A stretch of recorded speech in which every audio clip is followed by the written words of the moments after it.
Hello friends, welcome back to our channel. എല്ലാവരും സുഖമായിരിക്കുന്നല്ലോ അല്ലേ? ഇന്ന് ഇവിടുത്തെ ബ്രേക്ക്ഫാസ്റ്റ് ചപ്പാത്തിയും മുട്ടക്കറിയാണ്. അതിന് വേണ്ടിയിട്ട് മുട്ട പുഴുങ്ങാൻ വെച്ചു. പിന്നെ ചപ്പാത്തി തയ്യാറാക്കാനായിട്ട് ഒരു 1.5 കപ്പോളം ഗോതമ്പ് പൊടി, അതിലേക്ക് ആവശ്യത്തിനുള്ള ഉപ്പ്, വെള്ളവും ഒഴിച്ച് നന്നായിട്ട് കുഴച്ച് ഒരു ബോൾ പരുവത്തിനാക്കി ഞാൻ മാറ്റി വെച്ചു. ഈ പർപ്പിൾ കളർ ഷീറ്റ് ഞാൻ തെമ്മൂന്ന് മേടിച്ചതാണ്. ഈ മുട്ടക്കറി തയ്യാറാക്കാനായിട്ട് ചീനച്ചട്ടിയിൽ എണ്ണ ഒഴിച്ചു, 2 ഏലക്ക, ഗ്രാമ്പൂ, കറുവാപ്പട്ട ഇട്ടു, ഇഞ്ചിയും വെളുത്തുള്ളിയും ചെറുതായി അരിഞ്ഞതും ചേർത്ത് കൊടുത്തു. ഇനി ഇതിലേക്ക് സവാള ചെറുതായിട്ട് അരിഞ്ഞതും കൂടെ ചേർത്ത് നന്നായിട്ടൊന്ന് വഴറ്റിയെടുക്കുകയാണ്.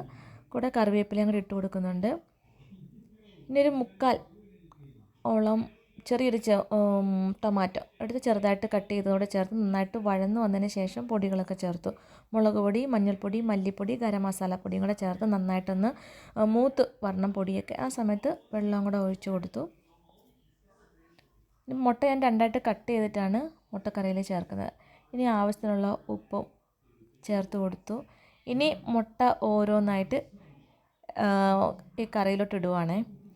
ഞാനെപ്പോഴും ഇതിൽ നിന്നുള്ള ഒരു മുട്ടയുടെ ഉണ്ണിയെങ്കിലും നന്നായിട്ട് മിക്സ് ചെയ്ത് ഈ ഗ്രേവിയിലോട്ട് ചേർത്ത് കൊടുക്കും. അങ്ങനെ ചെയ്യുമ്പോൾ കറിക്ക് കുറച്ചുകൂടി നല്ല ടേസ്റ്റ് കൂടുതലായിട്ട് തോന്നാറുണ്ട്. ചപ്പാത്തി പരത്തുന്ന ഈ പർപ്പിൾ കളർ ഷീറ്റ് ഞാൻ കഴിഞ്ഞ ദിവസം ഓൺലൈൻ സ്റ്റോറായ തെമൂന്നിൽ നിന്ന് മേടിച്ചതാണ്. ഇതിന് മുമ്പ് ഞാൻ ചോപ്പിംഗ് ബോർഡിലാണ് ചപ്പാത്തി പരത്തിക്കൊണ്ടിരുന്നത്. ഇത് ഫസ്റ്റ് ടൈം ആട്ടോ ഇതിൽ ചപ്പാത്തി പരത്തുന്നത്. വളരെ ഈസി ആയിട്ട് ചപ്പാത്തി പരത്തിയെടുക്കാൻ പറ്റുന്നുണ്ട്.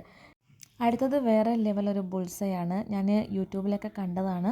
അങ്ങനെ ഒന്ന് പരീക്ഷിച്ച് നോക്കുക കേട്ടോ. ഇഞ്ചി, വെളുത്തുള്ളി, പച്ചമുളക്, അതുപോലെ നമ്മുടെ സവാള ചെറുതായി അരിഞ്ഞത്, തക്കാളി ചെറുതായി അരിഞ്ഞത് എല്ലാം കൂടെ വഴറ്റി അതിലേക്ക് പൊടികളൊക്കെ ചേർത്ത് കൊടുത്ത് 2 മുട്ടയും കൂടെ പൊട്ടിച്ചിട്ടു. എന്നിട്ട് അതിലേക്ക് പെപ്പറും ഉപ്പ്, കുറച്ച് മുളക് പൊടിയും കൂടെ വിതറി കൊടുത്തപ്പം കിടിലൻ ഐറ്റമാണ്. നന്നായിട്ടുണ്ട് ചപ്പാത്തിയുടെ കൂടെയൊക്കെ കഴിക്കാനായിട്ട്. നോർമൽ നമ്മളൊരു ബുൾസയ കഴിക്കുന്ന പോലെയല്ല, അടിപൊളിയായിരുന്നു. അപ്പോൾ എല്ലാവരും ഒന്ന് ഉറപ്പായിട്ടും ട്രൈ ചെയ്ത് നോക്കണേ. പിന്നെ അങ്ങനെ ബ്രേക്ക്ഫാസ്റ്റൊക്കെ കഴിഞ്ഞു. പിന്നെ അന്നത്തെ ദിവസം ഞാൻ വേറെ വീഡിയോസൊന്നും എടുത്തില്ല.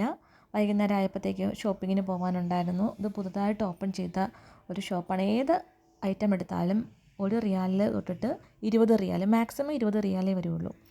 അപ്പോൾ എന്തായാലും മക്കൾക്ക് സ്കൂൾ റീ ഓപ്പണിംഗ് വരുവാണ്. അപ്പോൾ അവരുടെ പുതിയ ടിഫിൻ ബോക്സും വാട്ടർ ബോട്ടിൽ, അതുപോലെ പെൻസിലൊക്കെ മേടിക്കാനുണ്ടായിരുന്നു. അപ്പോൾ അതൊക്കെ അവിടെ നിന്ന് മേടിച്ചു കേട്ടോ. ഒരു വലിയൊരു ഷോപ്പാണ്. അവിടെ നമ്മുടെ കിച്ചണിലേക്ക് വേണ്ട എല്ലാ ഐറ്റംസും ഉണ്ട്. ഡ്രസ്സ്, ചപ്പൽസ് എല്ലാം ഉണ്ട്. ഇല്ലാത്തതായിട്ടൊന്നും ഇല്ലയെന്ന് എനിക്ക് തോന്നുന്നു. ഞാൻ മാക്സിമം നോക്കി. ഫ്ലവേഴ്സൊക്കെ ഉണ്ട്. ഇതിപ്പോൾ തൊട്ടടുത്തുള്ള ഇന്ത്യൻ സൂപ്പർ മാർക്കറ്റിൽ പോയതാണ്. നമുക്ക് ഈ ഒരാഴ്ചത്തേക്ക് വേണ്ട ഗ്രോസറിയൊക്കെ മേടിക്കാനുണ്ടായിരുന്നു. അപ്പോൾ അവിടെ നിന്ന് വെജിറ്റബിൾസ്, ഫ്ലവേഴ്സ്, പിന്നെ ഫിഷ് ഇവിടെ നിന്ന് തന്നെ ക്ലീൻ ചെയ്ത് കിട്ടും.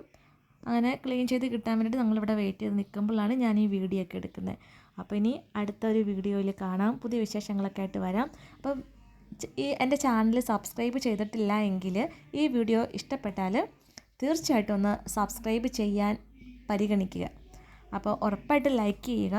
ഇനി അടുത്ത വീഡിയോയിൽ കാണാം. Thank you so much.